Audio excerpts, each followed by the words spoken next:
Please Cheputelsu Ledu Kadu guys. Hope I'm audible and visible to all of you. Hope you can see me and hear me. So today is 6th October 2025. So as I've told you people, on Saturday we were on time, Hindu was late.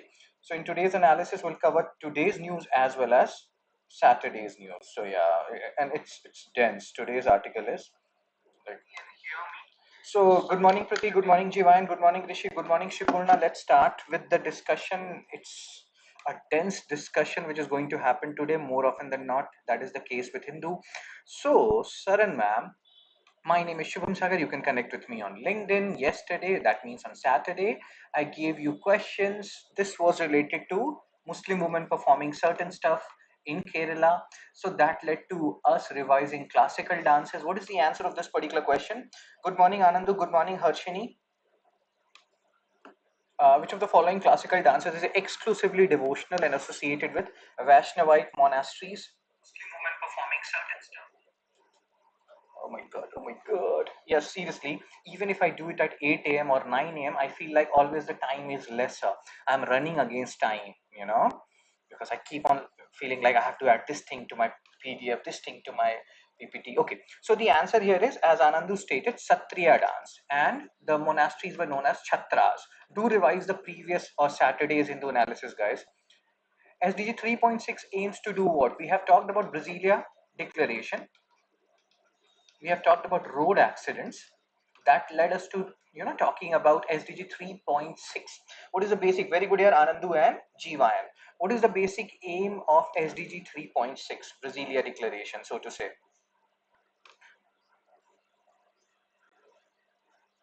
Before you people say, and let me, so Pratik has stated the answer: half global road traffic deaths and injuries by 2030. Very good here. So 11B Kshatriya and 12th D. So we have like, okay, I have shared with you the whole 8 classical dances. The other 9th one is a debated one, Chow, whether it's a classical dance or not. Most of the sources, they agree on 8 classical dances.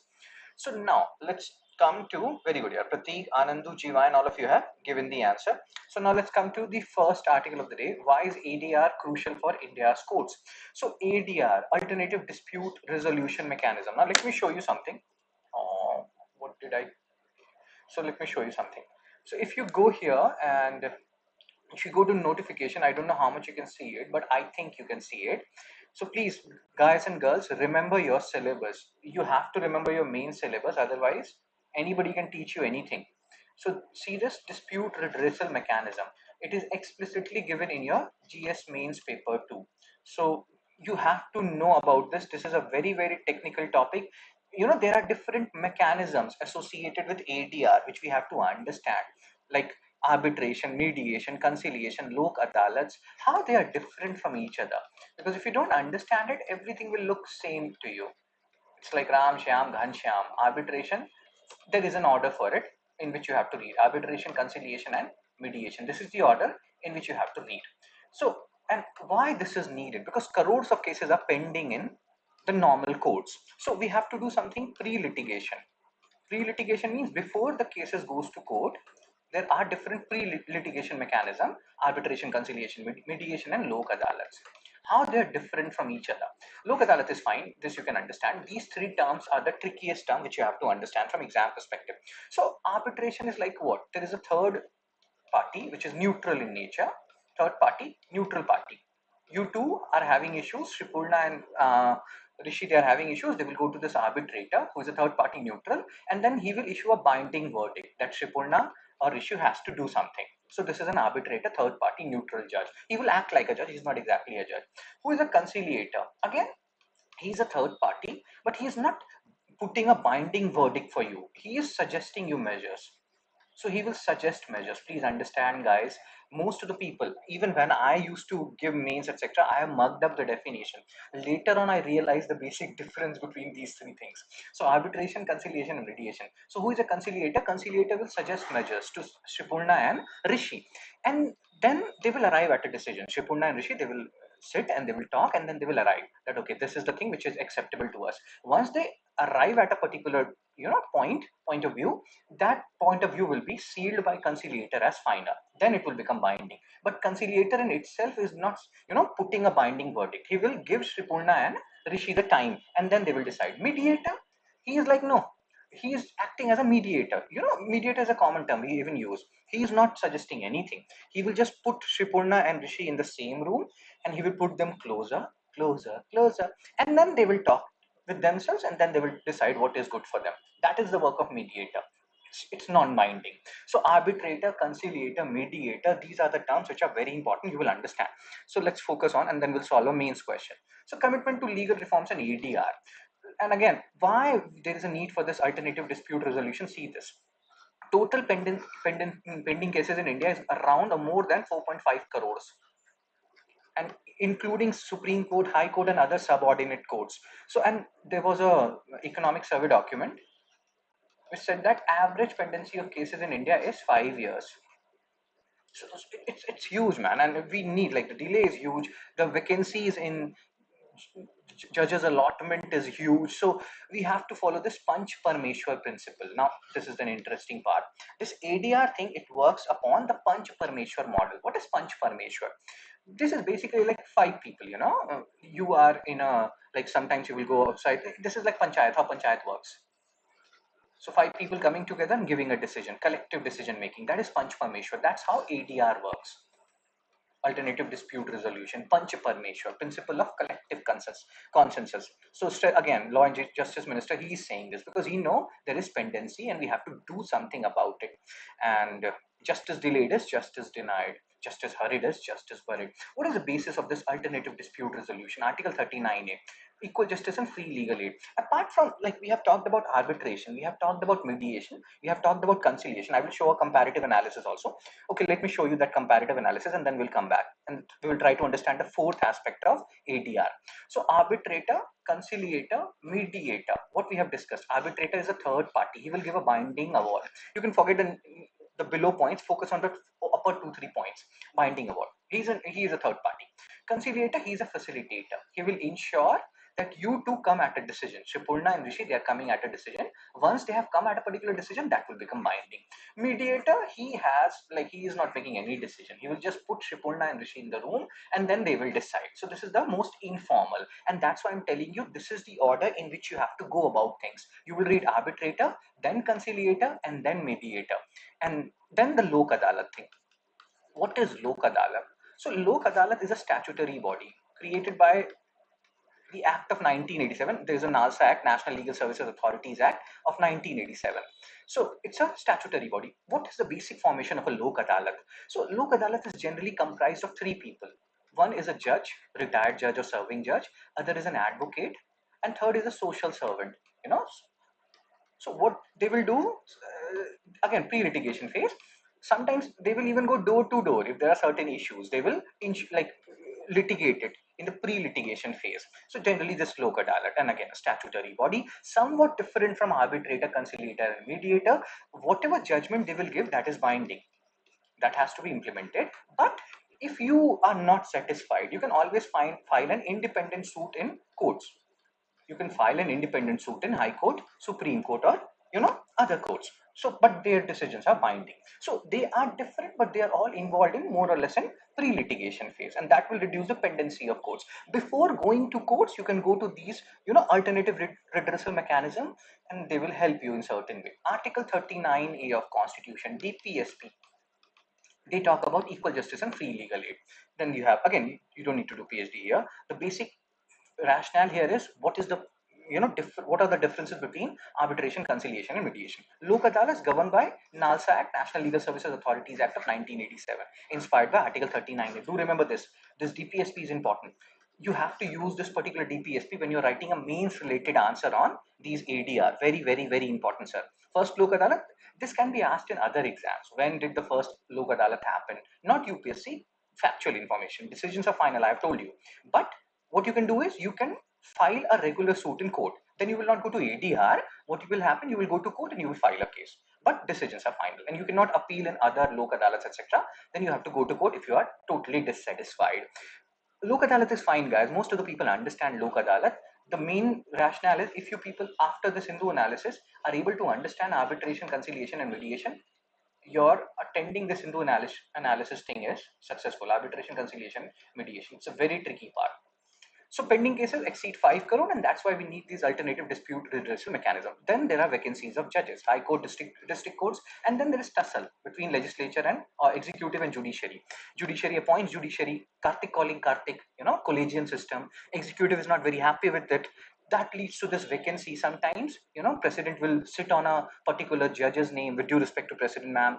Many cases are, and all these things are leading to more and more pending cases. So again, you can read all these things. Bihar, etc., they have high pending cases and pendency. Rapid disposal and strengthening ADR are essential for effective per capita justice delivery. Very cool. So do revise this particular thing. Very important. Now let's solve some questions so that you can remember stuff.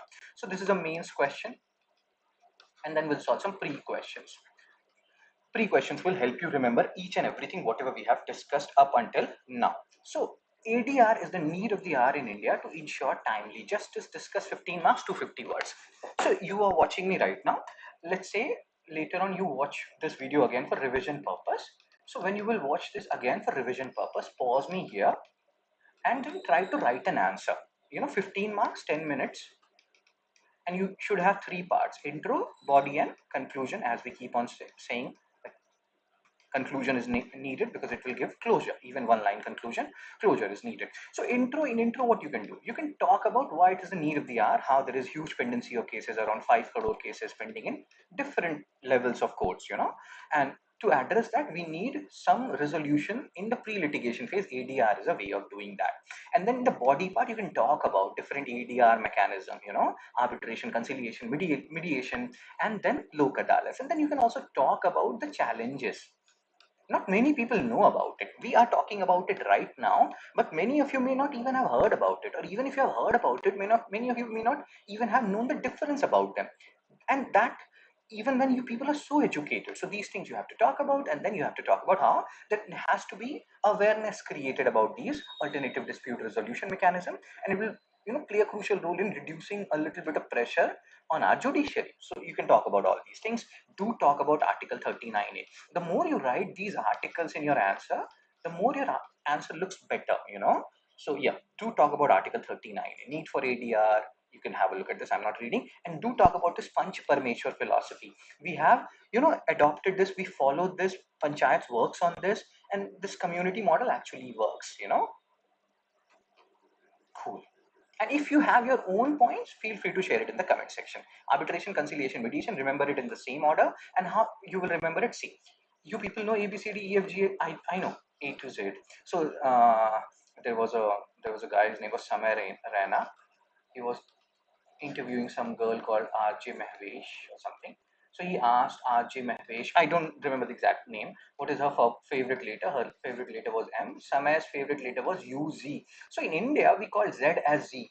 I don't know why. So UZ. Again, let's focus. So ABCD. So that's how this is the cheat code. A, after A, C, and then after C, M. So this is the order in which, ACM. So that is the way by which or via which you will remember these ADR. I hope I'm making some sense, guys. So what is Panch Parmeshwar philosophy? Panch means five. So Panch Parmeshwar means five people arriving at a particular decision. That is the whole rationale. In your family also, if something has to be done or some decision has to be taken, family members come together and they take a decision. So this Panch Parmeshwar model has been followed by us for time immemorial. ADR in a way is fulfilling it in legal field. So hope you're understanding GY. What is Panch Parmeshwar? Very good. But yes, this lack of awareness part, trained personnel, etc. has to be taken care of. People should know about it.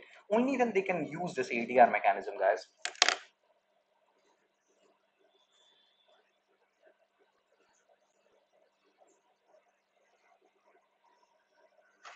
So now, which of the following is our constitutionally supported mechanism of ADR in India? Arbitration, conciliation, mediation, or lok adalats?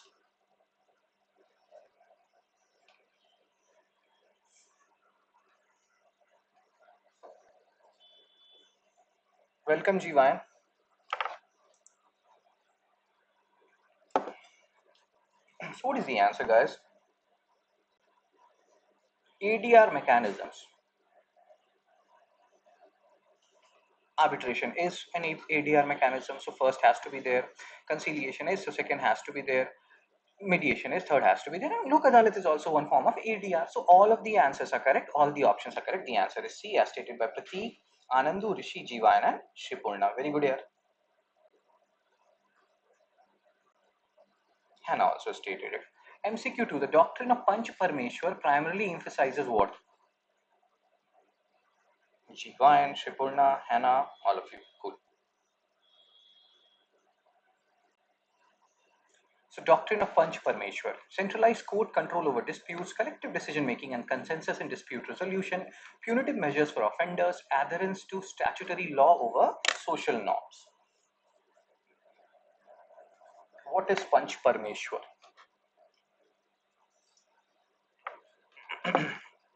So Hannah, Harshini, Anandu, Pratik, all of you have answered it. Collective decision making and consensus in dispute resolution. Cool.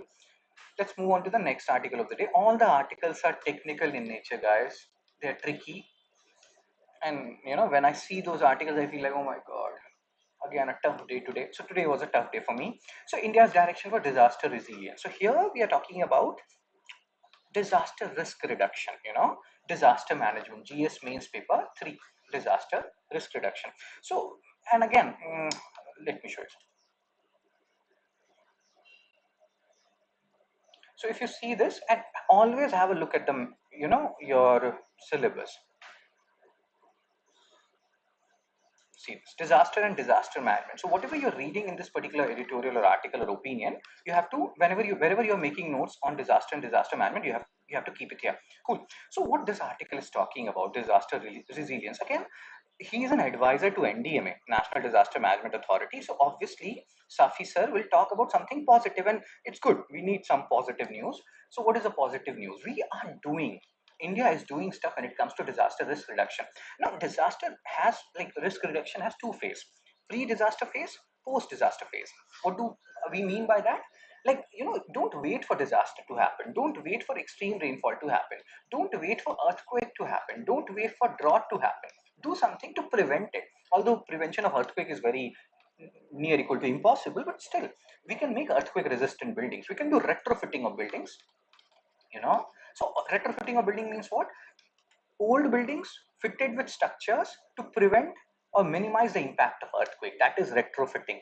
So now what government is doing, they are focusing on the pre-disaster phase. See, 2.28 lakh crore has been allocated for disaster risk reduction. You don't have to focus on the numbers per se. What you have to understand from exam perspective is, like, government is focusing, earlier there was too much emphasis on the post disaster. Disaster will happen and then we'll focus on response and reconstruction. Now we are also focusing on pre-disaster phase. You can always argue that, sir, let's say 100 rupees, out of 100 rupees, 30 rupees is given for pre-disaster phase. Why not we increase it to 40 or 50? That is a different matter, but at least we are giving 30 rupees to pre-disaster phase now. So we have started doing that.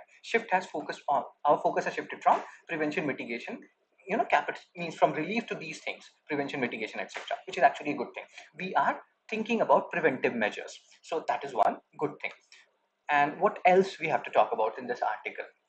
National cyclone, and here there will be certain terms which you have to focus on. So national cyclone mitigation program worth 5,000 crore reduce coastal vulnerability. Odisha, Andhra Pradesh, especially Odisha, almost every year they will witness cyclone of some nature or the other. So this mitigation program, they have reduced the impact. The people who are from Odisha, they will understand the impact of this particular national cyclone mitigation program. Now there are some terms which we have to focus on, like remote sensing, bioengineering, rejuvenation of bees, Dipor Beel in Assam, which is a Ramsar site. So these are the terms which you have to focus on. What is remote sensing? Remote sensing means observing certain things on Earth without touching them, without being in direct contact with them. So that is remote sensing. That you can do via sensor, via satellite.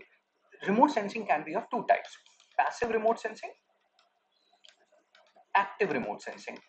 What do I mean by these two terms, passive and remote sensing? So generally what happens when we are observing different things on Earth, we are seeing the reflectivity, how much they are reflecting different rays, and what is the reflectivity, and based on that we are observing, we have talked about albedo earlier, reflectivity of a surface. So based on how much rays and how much emissions they are reflecting different objects, we deduce information about them. So sometimes, like, we need a source, if they are reduced or reflecting light waves, you need a source, you need light, right? So in passive remote sensing, generally sun is the source. So what is happening? You will understand. Just be with me. This is a tricky part. Good morning, Madhubala. So what I'm trying to tell you here is, in passive remote sensing, the object about which we are studying, that is not having its own source, or they are not emitting light per se. Like, they are not the one who are producing light. In active remote sensing, like radar, they are producing light, and they are also studying that light, the reflected light, the absorbed light, radar and lidar. So this is active remote sensing, where the object which we are studying, they are also emitting light on their own, and then they are studying the reflected light and the absorbed light. So passive remote sensing, active remote sensing. Don't do PhD here. These are based on the source of light, from where we are getting the light. In passive remote sensing, sun is the source. Again, basic rationale of remote sensing is we are observing certain things on earth without directly touching them. And the good thing about active remote sensing is it can be used at night also. Let's say in passive remote sensing, you don't have sun, or you have sun, but it's, you don't have light, so you cannot observe stuff. Active remote sensing, because the source is itself emitting light, it can be observed at night also. Again, we will study about it in detail later on. For now, this will do. What is bioengineering? As the name suggests, when you're using soil, like, plants, etc., to bind soils to for slope stabilization, that is bioengineering. Bio, that means which has some life, plant. So you are, afforestation is one form of bioengineering. Simple way. What are beels? These are wetlands. What are wetlands? These are wetlands or floodplain lakes. Sometimes what happens, when river travels through a particular region, a portion of river is cut off, and that particular cut off portion becomes a beel, and that is very famous in Assam. Like, you have a Deepor beel, which is a Ramsar site. Again, we'll talk about all these things in detail later on. If I start telling you about each and every word, this whole lecture can become one hour long. But hope you understood the basic rationale of these words. So these are things which we can do to ensure disaster risk reduction happens in a better manner. Then there is another term, Coalition for Disaster Resilient Infrastructure. India promotes global disaster risk reduction through CDRI. Now, India is a founding member of the CDRI, Coalition for Disaster Resilient Infrastructure, because we are one of the most disaster prone country in the world. So if we talk about CDRI, international partnership launched by India, we can ask you, who launched it? Or India is a founding member? Yes, India is. 40 countries have joined, and partnership include this and that. The important thing here is India is the founder. India launched the CDRI because we have a very long coastline. We are vulnerable to different kinds of disaster, and we need help from different setups. So CDRI. Then there are other terms here, G20 SEO, BeamStack. So we have talked about G20 SEO, BeamStack we have not talked much. So Bay of Bengal initiative for multi-sectoral technical and economic cooperation. How many countries are part of BeamStack? 7. How many alphabets are there? 1, 2, 3, 4, 5, 6, 7. 7 countries are part of BeamStack. As the name suggests, B stands for Bangladesh, I stands for India. You see how many words are there in this article which are important. M stands for Myanmar, S stands for Sri Lanka, T stands for Thailand, and then you have EC, which is basically Nepal and Bhutan. EC has no like word, but yeah, this is how you will remember 7 countries. When SAR become inactive because of Pakistan's stupidities, with due respect to Pakistan, then India shifted its focus to BeamStack. So we'll talk about BeamStack in detail later on. For now, this will do. These are the things which you have to keep in mind. Cool. So again, we are doing all these things. We are using these international setups to promote global DRR because we ourselves is suffering from it. And again, you can have a look at this. The important things are the keywords which you have to keep in mind. The important thing is we are also investing in pre-disaster phase, which is important. Earlier we were mostly focused on post-disaster. Okay, sir. Finance Commission is a constitutional body under Article 280. So these are some terms which you have to keep in mind. Now let's solve some question. MCQ 3 based on previous article, which was an editorial.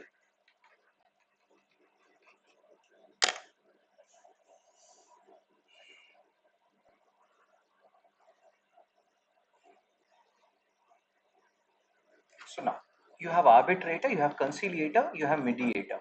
If you don't solve these questions, you will not be able to understand the difference between them.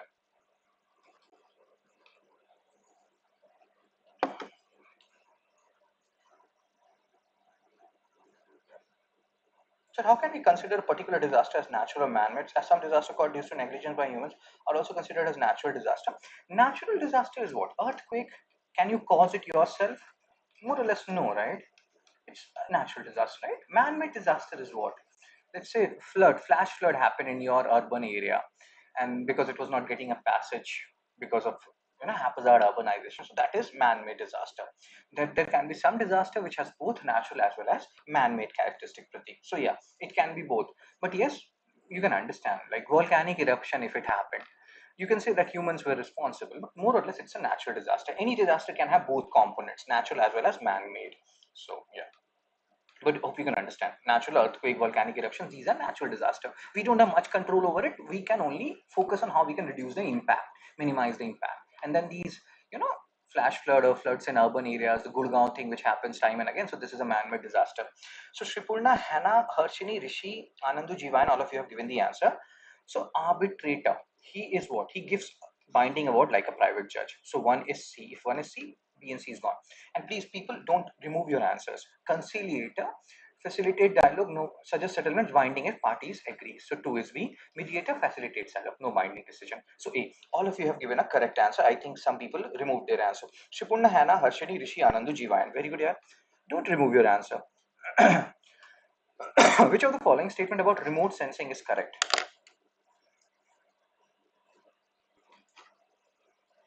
This is a tricky question. So if you're getting this question wrong, don't worry too much.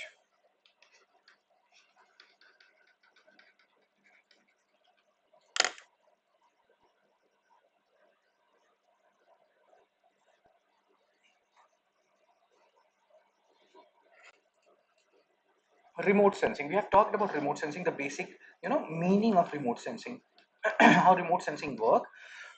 Sorry. And then we have talked about passive remote sensing and active remote sensing.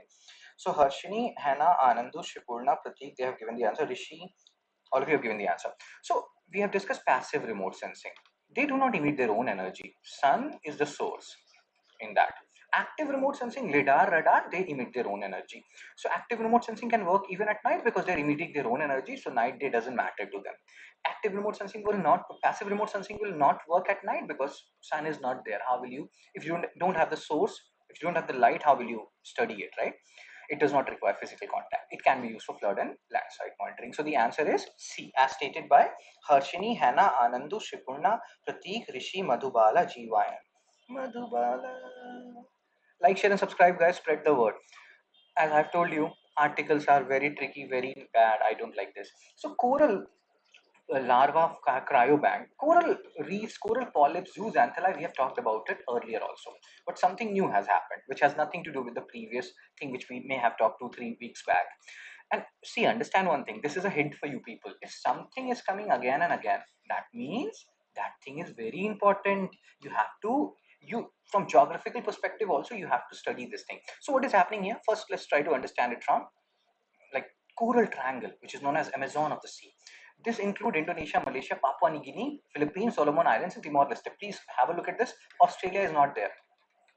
Great Barrier Reef, this and that. But in the coral triangle, Amazon of the seas, Australia is not there. So even if you're seeing this particular image, you're seeing this coral triangle, please understand, even though this region may include Australia, but in reality, Australia is not there. So all these regions, Brunei, Malaysia, Singapore, Indonesia, Timor Leste, Philippines, Papua New Guinea, Solomon Islands, etc., they're part of Coral Triangle and they are taking initiative to preserve the coral reefs because they are in a way, like they're very important for marine species, for survival of marine species. If coral polyps and all these coral reefs are gone, then God knows what will happen to our marine ecosystem. So what they are trying to do. Earlier, we have talked about the basic rationale behind this whole coral reefs, how they are formed. What is the basic rationale? There is a symbiotic relationship between two organisms, which we keep on talking about. So you have coral polyps, and then you have zooxanthellae. Zooxanthellae. So what are these zooxanthellae? They are algae. So they are algae, photosynthetic algae. So what they are doing is they are making food and they live inside coral polyps. Coral polyps are animals and zooxanthellae live inside coral polyps. And this is a symbiotic relationship. What do we mean by symbiotic relationship? That means zooxanthellae is giving food via photosynthesis to coral polyps. Coral polyps in turn gives protection to zooxanthellae. Now, if you have seen corals, you will realize they have colors. Those colors are given by zooxanthellae. Now what happens when the temperature of ocean or these increases, then coral polyps, they release zooxanthellae, and then when they release zooxanthellae, and also understand there is one more formation which is known as coral reefs. How coral reefs are formed? When the system is sound, you have zooxanthellae inside coral polyps. So zooxanthellae is giving food to coral polyps. Coral polyps is providing protection. Then they are becoming hatta and katta. Hatta katta means coral polyps are strong. Imagine coral polyps as humans. So they are developing skeletons. They have calcium carbonate. Some of these calcium carbonate they release in the marine ecosystem. These calcium carbonate they accumulate and they form something known as coral reefs. But if you don't have zooxanthellae, then these coral polyps will not become hatta katta or healthy. Then what will happen? Coral polyps will die. If coral polyps will die, who will release calcium carbonate? If no calcium carbonate is there, coral reefs will not be there. And on these coral reefs, there are many marine organisms who are there, who are living there, who are sustaining themselves in more ways than one. So coral reef is one of the backbone of marine ecosystem. But if coral polyps are not there, coral reefs will be not there. And if zooxanthellae is not there, coral polyps will not be there. So there are different things which are intermixed to a certain extent here. Maintenance ecosystem, marine invertebrates. Very good here. So let's focus on what will happen and what they are talking about. So Philippines pioneers, they are trying to preserve. Cryobank, you may have heard this word, cryo. Cryo means at low temperature. So what they're trying to do, they're trying to preserve these coral larvae along with zooxanthellae at low temperature, so that even if there are different types of corals, if some of them die later on, they can bring them back to life via this, like there are cryotechnologies which can bring them back to life, because coral polyps, they're dependent on zooxanthellae, and when this preservation will be done, coral larva will be preserved with zooxanthellae. But many people are of the opinion that you cannot preserve coral reefs like this. There are different things which are involved here. Some of the corals will not be preserved, or will not be will not come back to life in this cryo scenario. Again, you don't have to do PhD here. What are the things which are important from exam perspective? Coral triangle. Coral triangle includes which countries? Australia is not a part of it. Why they are important? They host 75% of world's coral species. Maximum coral species are found in this particular region. Reef fish, again you can see this vast mangrove forest, 6 of the 7 marine turtle species as we have discussed. On this particular coral reef, there are several organisms which are dependent, and you can see support food security and livelihood of over 120 million people via, like, directly or indirectly. Again, so they are very important for our ecosystem, and to prevent them, or to protect them rather, this whole coral cryobank initiative is being done. And they face severe threats from what? Climate change, rising carbon emission. We have talked about this earlier, so I'm not going in detail about this. You can have a look at this. And global coral loss is happening mainly because of rising ocean temperature. That has led to this global coral loss. So coral cryobank initiative started by Philippines, but it has been supported by Taiwan, Indonesia, Malaysia, and Thailand. Do remember these facts. Preserve and free. And what is the basic rationale how this cryobank initiative is working? Freeze and preserve coral larvae for future reef restoration, protect genetic diversity that might otherwise be lost. But then some people are saying that not all the corals will survive in this cryo situation. And if something is not done, all coral species could collapse by 2050, and that would have an adverse impact on the marine ecosystem. Cool. So again, hope you understood some part of it, and you will understand more and more once, again, community participation is key. They're saying that local community should come together, and then only these things will be taking care of itself. You can have a look at it. Let's focus on some points. MCQ 5 based on the previous article.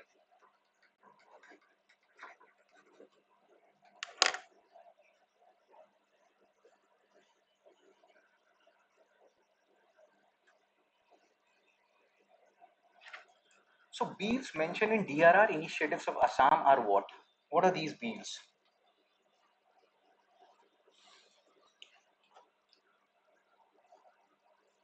And you have to choose the best option here. Choose the best option. We have talked about Deepor Beel in Assam. So what are these beels? Harshini, Hana, Pratik, Anandu, Madhubala, all of you have stated. These are shallow natural wetlands or floodplain lakes. Cool. What are zooxanthellae? So Harshini, Hana, Pratik, Anandu, Madhubala, Jiva, and Shipurna, Rishi, all of you have given the answer. Cool here. What are zooxanthellae?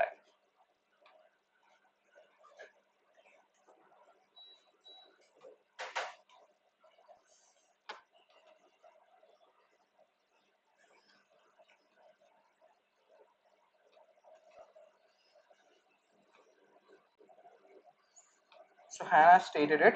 Zooxanthellae are microscopic algae living inside coral polyps. Do remember, important, it is coming like continuously. This is in news time and again. Coral tracker, often called Amazon of the sea, spans which of the following countries? You may feel like UPSC will not ask these kind of questions. UPSC has already asked which of the following are G20 countries. So they have asked questions like this, guys. So they can always ask you coral triangle includes which of the countries. Use option elimination here. This is a tricky question. Even if you're getting this question wrong, don't worry about it. Use option elimination. So Hannah, Jivayan, Pratik, Anandu, Rishi, Harshini, Madhubala, Shupurna, all of you have given the answer. So Anandu, Pratik, they have given the answer for Amazon of the Sea. See, understand one thing.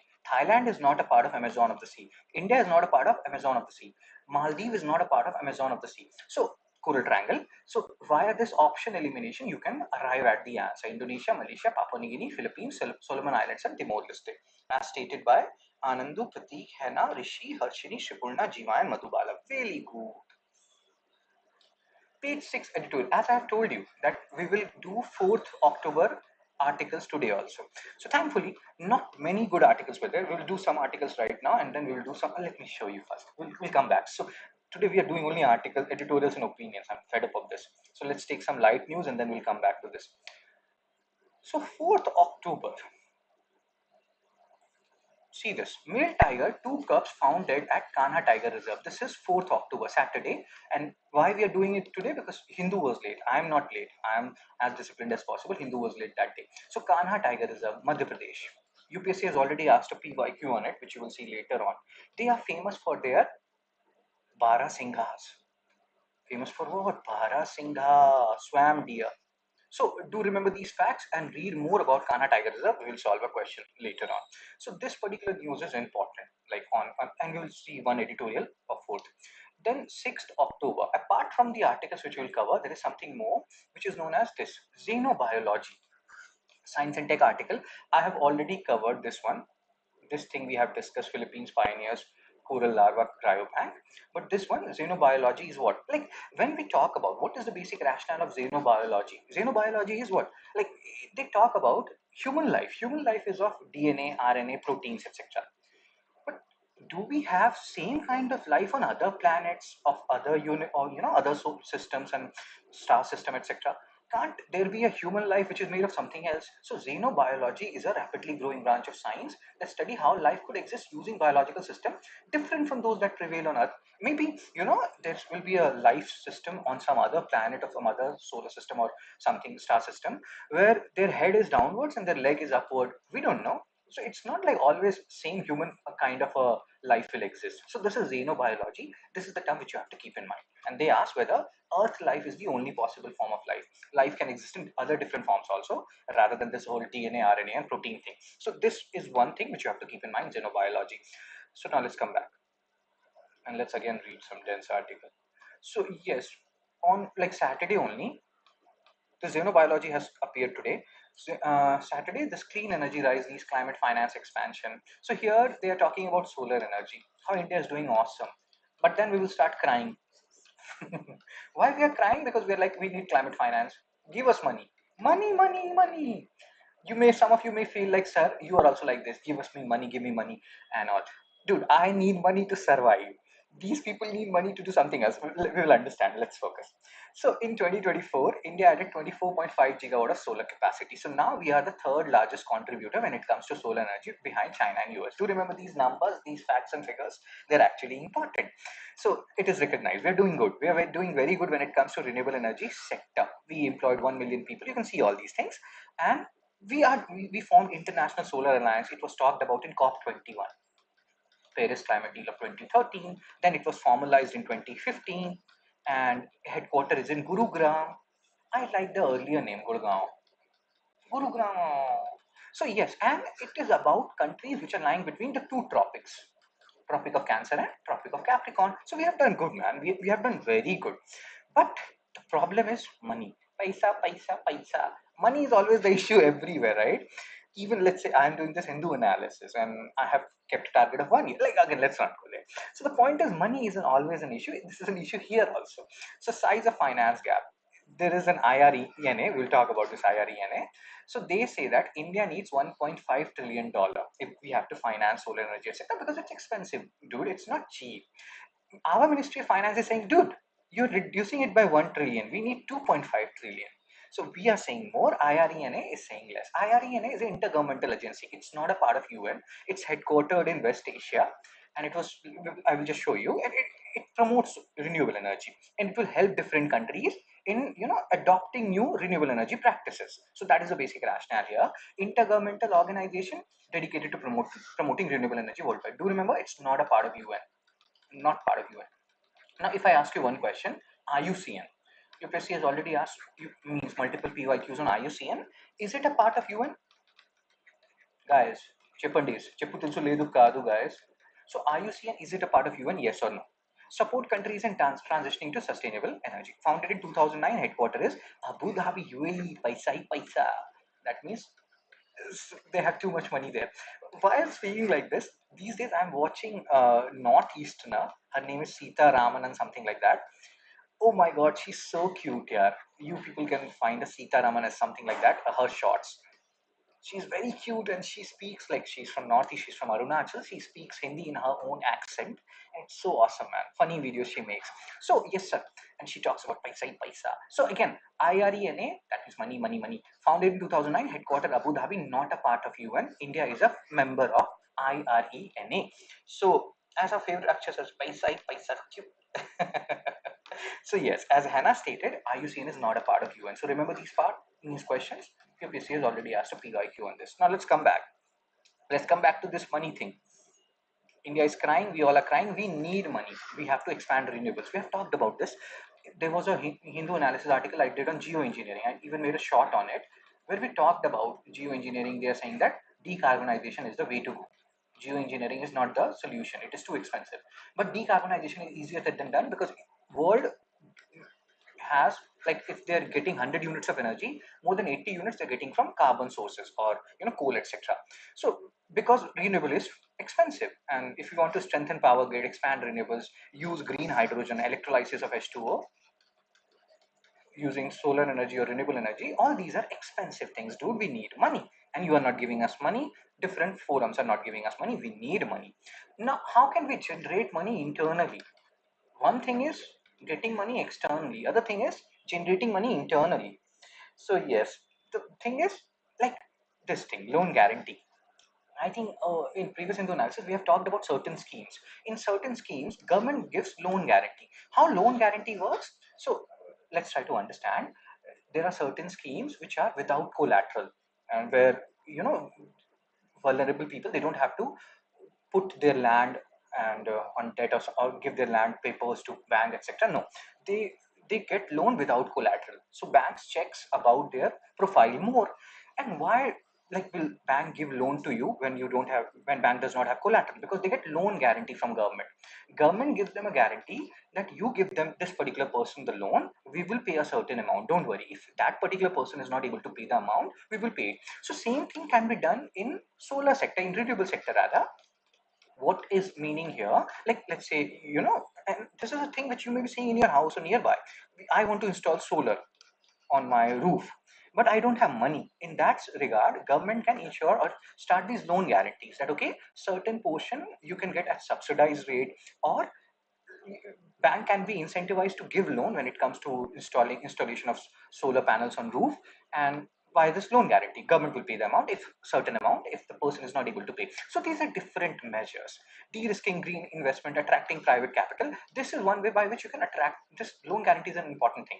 When government itself starts supporting that, okay, we will pay a certain amount, then different entities can start giving loans, can start lending. LIC, etc., they can also invest in these climate aligned projects. So this is one way by which we can promote, renewable internally, and we can also generate some money. So rather than always depending externally on COPs and UNFCCC, etc. So hope you're understanding where we are going with this. The terms which are important is, India is emerging as a global leader, but climate finance is a part which is, which has to be dealt with, which has to be taken care of. That is what this article is saying. Remember IRENA, this is important. And we'll talk more about all these things later on as well. Solar energy, renewable energy is a continuous or recurring topic. It will keep on coming. So yes, sir, MCQ 8.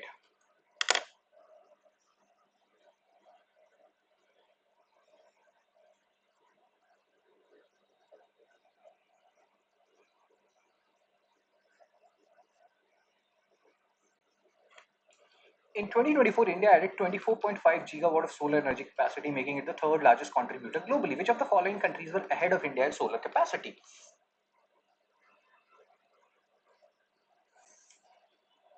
So Hannah, Prateek, Rishi, Harshini, all of you have answered. China and US, they are ahead of us in solar capacity. Next article of the day, again an editorial. Oh my god, kill me now. Treat employment as a national priority. So Sanjeev Bajaj and Chandrajit Banerjee, these two guys, they have written about employment. And then demographic dividend. We have already solved PYQs on demographic dividend, 15 to 64 years, and it will reach its peak in 2040s. Around 2043, our young population, 15 to 64 years, will reach its peak. After that, this young population will decrease, working age population will decrease, and aged population will increase. We will enter into the bracket of Japan. So we have to do something about it. We have a short window to leverage this demographic dividend. If we are not leveraging this demographic dividend, it will become a demographic disaster. Oh my god. So yes, we have to leverage it. Importance of employment. Here there will be terms, gig economy, etc. So quality jobs reduces poverty. Again, you can see all these things. I'm not reading it. We have to focus on long-term job creation. And in informal sector, gig economies, we have to focus on security, how we can provide security. We don't have a unified national framework. We don't have proper data. Sometimes we will ask government how many people are unemployed in Lok Sabha, in parliament. They're like, we don't have proper data. Then there is something called a CMI, Center for Monitoring Indian Economy. They will give some data. So there should be a unified national framework. And also there is the issue of employability. It's not like there is not jobs here. There are jobs, but you should be employable, guys. If you don't have proper knowledge, if you're just focused on rote learning, that will not do. So it's all about demand and supply, economic growth as well as supply. Skills are needed. And like when we talk about even Indian Army and SSB, Service Selection Board, we talk about OLQs, officer like qualities. If you have officer like qualities, they will take you. If you don't, they will not take any, even zero. SSB Allahabad, they sometimes take zero of people when you will go to their service selection board. They will keep the post vacant, but they will not take those guys who does not have the sufficient or the prerequisite OLQs. So again, same thing. Employability is an important thing. We have to consolidate different schemes. We have so many schemes, man, which different ministries don't do that. Synergize. And these are some things which you people already know. Skilling should incorporate emerging technologies, reskilling revolution. World Economic Forum, they talk about reskilling revolution. Only skilling will not do. Every day you have to reskill. And this is what happened. Like now I have entered into entrepreneurship, right? Like I'm thinking that I will do things on my own. I will not be dependent on anything, any other institution, etc. Right? So here what happens, every day I have to think something. I have to, improve myself. And this is actually a very well place to be in. Money will come sooner rather than later. But the point is, this helps you understand stuff. When you are working 9 to 5, you are in an autopilot mode. There is nothing going on, no growth. You're just doing things on autopilot. That will not help you in future. According to the current AI revolution, you have to skill and then reskill yourself. Cool. So again, priority sector where government can focus. We have to generate employment, guys. We have done previous Hindu analysis where we have seen things which happened in Nepal, things which happened in Pakistan, things which happened in Sri Lanka. So many things happen. I'm not telling anything. Everything has the core as unemployment. People were not getting jobs. We know that is not the issue in our country. Our country, everybody has 2 3 job options, but they are not taking those jobs. But still we are talking about these things. Priority sector. So textile, tourism, agro processing, you can see all these things. They generate a lot of jobs. MSME. Now when we talk about micro, small and medium enterprises, so we know these things, micro, small and medium. But if I ask you, give me one example, give me example, guys, give me some example of MSME sector, some examples. What comes under MSME? So this micro, small and medium sector enterprises, they employ 25 crore people. So we need to focus on this sector, how we can generate more job. As our PM sir says, that we should not be job seekers, we should be job givers, guys. That's what I'm becoming now. Oh my god, no job seeker, just be job giver. But the point is, even for becoming job seeker or job giver, we should have some basic attributes. So that That is about, skill. We should have those skills. We have to focus on that. So urban MSME, any example, guys?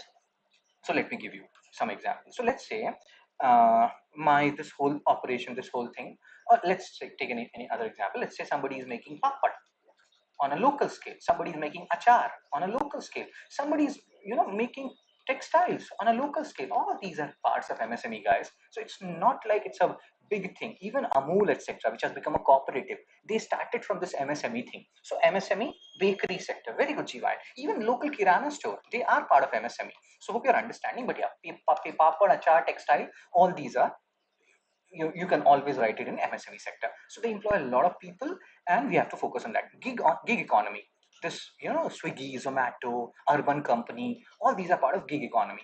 Employ 80 lakh people, but then we know there is no worker protection, there is no social security. We have to focus on these things. And again, I will tell you, in US, there is no like big people's their son, they will work in different setups, McDonald, etc. But in India, there is a perception that, oh my god, you're working in Zomato, you're working in Swiggy. We stereotype. That thing also has to go. No job is big or small, and that thing has to go. I don't know how to tell you this. This exists in India. Either you will be a civil servant or you will be nothing. You cannot lie anywhere in between. That has to go. That thinking has to go. That is still there in our family. So that part you can also talk about, and you can see all these things. Handicraft, machinery, very good, Jiva and Rishi, and again Jiva.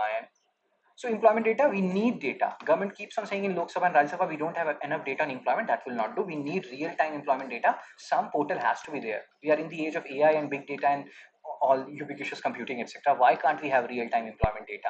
So here again, employment. You can see all these things. So employment has to be a priority. Government can make a separate ministry for employment. What is your view, guys? Tell me one thing. Should we have a separate ministry, like we have Ministry of Ayush, Ayurveda, Yoga, Naturopathy, Unani, Siddha, Homeopathy? Should we have a separate Ministry of Employment, so to say, just nothing else? They will focus on generating employment. Do we have any such ministry right now? Just name it Ministry of Employment. Do you support it or not? Yes or no? Or do you think, sir, we already have so many employment opportunities in India? What are you saying? Are you nuts or what? So should we have? Of course we should have. We should, sir. Ministry of Employment. So that's what this article is saying. MCQ 9. Which of the following is not typically part of gig economy?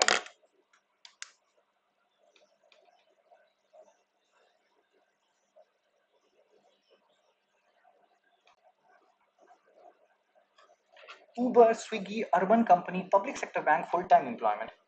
And to fix a basic pay for every sector. Exactly. What is your view about universal basic income, guys? Should a certain amount of money be given to every person? UBI, this was in news. I don't know, 2, 3 years back, it was every second day it was in news, given to every person. Universal basic income. Do you think there should be a UBI? Everybody should get a certain amount from, government every, or do you think it should be given to only unemployed people, or do you think it should be given to only vulnerable people? Government should identify. If you're giving 200 rupees or 5,000 rupees to Ambani per month, it doesn't make any sense, right? So just remove the ultra rich, or put a cap. Let's say people below 12 lakh LP or something like that, you will give certain amount of money. Because let's say our PM sir, he goes every second, third day to foreign countries. We know he brings a lot of things and investment and everything. We love it. Modi sir is in our heart. But if we have so much money that we can invest, and in so many things, why can't we start a UBI? So guys, what is your opinion on UBI? So, oh, you people have given the answer. So D is the answer as stated by Shipurna, Hannah, Prateek, Jivan, Anandu, Harshini, Rishi, Madhubala. UBI, Universal Basic Income. PYQ 10, UPSC 2020. I have just shown you. Okay, let's solve this question now.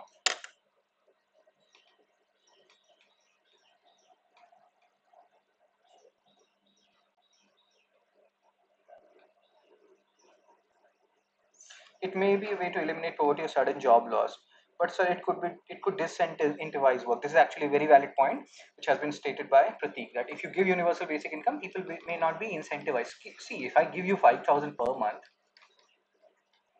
like it is not incentivizing you guys. 5,000 per month. What can you? But it's a, something is coming. So your mind is at peace, so to say, and then you can be incentivized. If let's say let's imagine a scenario where you don't have to think about money. That gives you options to be more creative rather than when people are constrained by money, then the creativity goes for a toss. Hope you're understanding. So some amount of mental sanity is also needed. So you can always argue and argue. This is actually a very valid point raised by Pratik, that it could disincentivize work. So yes, sir. Which of the following protected area is well known for conservation of subspecies of Indian swam deer, Barasingha? We have just seen Kanha National Park, stated by Hannah, Madhubala, Anandu, Rishi, Jiva, and Shiparna, and Harshini has also stated it first, and Pratik. Very good. You people are so good. So MCQ 11, this is a homework for you guys. What is the primary advantage of gig economy in India? Think about it. If you know the answer, post it in the comment section. Like, share, and subscribe, guys, and spread the word. Today only 11 questions because I have to read a lot. I have to make a lot of stuff. I have introduced one more thing, guys. Personalized mentorship program. So many people were asking me that, sir, we don't want NCRT. We have already taken it from you. We don't want Hindu analysis PDF. We have already enrolled for it. We have means answer evaluation. You are doing it. We just want a mentor. What is this personalized mentorship program? Let me tell you. So in this personalized mentorship program, which is 1,999 per year, I'm not giving you NCRTs. I'm not giving you Hindu analysis PDF means answer evaluation. It is just a basic mentorship program. How a mentorship program runs. Like you have some issues. You are mentally going berserk and you want somebody to talk to, I'm there. You can give me a call message. So this is the mentorship program. This is the basic version. It's inflation, sir. It can lead to inflation. Welcome, Shipurna. Thank you, everyone. Thank you.